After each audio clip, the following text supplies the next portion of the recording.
Драго што вашиот татко, родител, непосредно работил и раководел со изградбата на хидросистемот, кажав јас каков е тој, дека е крајно комплициран, дека е единствен како систем во бивша Југославија, за македонски услови да зборувам.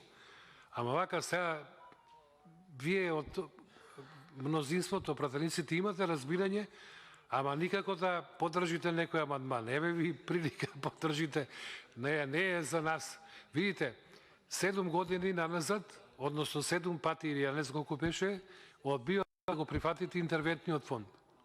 Лани, кога беше премиерот, сегашен заменик министар, односно министерот тогаш беше присутен, Фатмир Бесими, го прифативте амандманот, сега одуста не го вадите интервентниот фонд. Нема проблем, битно е да се... Од кај беше ваш? Од кај па твој беше? Па јас го предложив амандманот, кој го...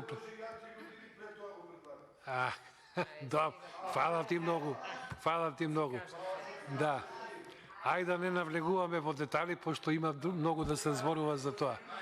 Но во секој случај е можност, ова е навистина заслужуваат овие земјоделци да им помогнеме. Ќе му помогнеме и на Тојранско езеро. Благодарам многу. Фала.